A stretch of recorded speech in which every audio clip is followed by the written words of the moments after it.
Ahmedabad crime બ્રાન્ચને Ambapur Narmada canal પાસે યુવકની હત્યા નિપજાવનાર સાયકો કિલરને ઝડપી લેવામાં સફળતા મળી છે। ગાંધીનગરની અંબાપુર નર્મદા કેનાલ પાસે યુવક યુવતી 20 સપ્ટેમ્બરની મોડી રાત્રે બર્થડે સેલિબ્રેશન માટે કારમાં બેઠા હતા ત્યારે લૂંટના ઈરાદે આવેલા અજાણ્યા શખ્સે બંનેને માલમત્તા આપી દેવા ધમકાવ્યા હતા, પરંતુ યુવકે પ્રતિકાર કરતા લૂંટારાએ છરીના ઘા મારી વૈભવ મનવાડી નામના યુવકની હત્યા નિપજાવી હતી।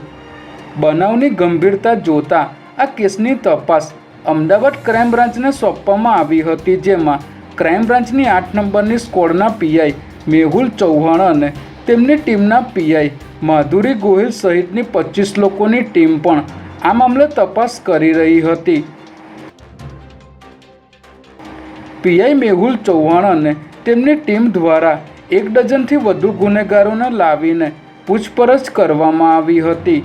આ દરમિયાન અગાઉ આ પ્રકારના ગુનાને અંજામ આપનાર વિપુલ પરમાર પર પોલીસનું ધ્યાન ગયું હતું, જેથી પોલીસે તેના ઘરે તપાસ કરતા તે મળી આવ્યો ન હતો, જેથી આરોપી તેના બહેનના ઘરે હોવાની શક્યતાના આધારે પોલીસ રાજકોટના માંડા ડુંગર પહોંચી હતી ત્યારે આરોપી દૂરથી પોલીસને જોઈને ભાગી રહ્યો હતો અને આરોપીઓએ અડધો કિલોમીટર સુધી પોલીસને દોડાવ્યા હતા, પરંતુ આખરે પોલીસે તેને ઝડપી લીધો હતો।